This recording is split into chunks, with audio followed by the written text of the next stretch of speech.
কাৰণে বাধ্য তেখেতৰ লগতে আমাক গ্ৰেপ্তাৰী কৰিছে চৰকাৰৰ বাগান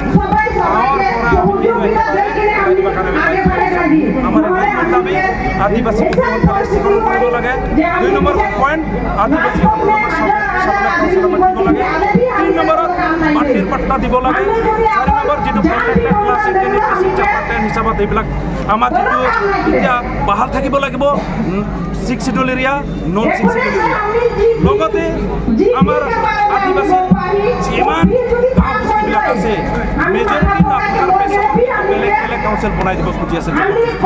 কাৰণ আজি যদি জবৰদস্তি বেলেগৰ কাউন্সিল বনাই দিয়ে আমাৰ জাতিৰ মাটি বাড়ি ক'ত বাচিব আমাৰ জাতি কেতিয়া জীয়াই থাকিব আমি ভাৰতৰ সন্মান কৰোঁ এই বুলি আমাক সব জায়গাত ডমিনেট কৰি পেলাই আমাৰ মাটি বাড়ি লুটপাট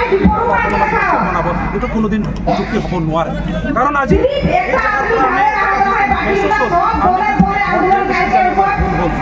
আমি যদি বিজেপি ভোট নিদিলোঁ হয় তাকে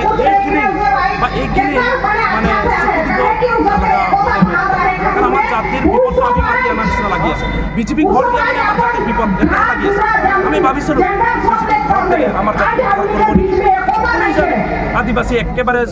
মানে আনএডুকেটেড একেবাৰে দুখীয়া একেবাৰে নিজৰ খেতি খোৱা মানুহ তাত যদি বিজেপি এটা গ্ৰেপ্তাৰ কৰে নিশ্চয় আটাইতকৈ দুখ সেইকাৰণে আজি দুখেৰে ক'ব লগা হৈছে হেমন্ত বিশ্ব শৰ্মা যি কৰিছে তাৰ কাৰণে ভাল হ'ব পাৰে আমাৰ জাতিৰ কাৰণে একেবাৰে আমি জনাব খোজো এতিয়াও সময় আছে তেখেতে যদি বিচাৰে তেখেতৰ যদি সৎ ইচ্ছা আছে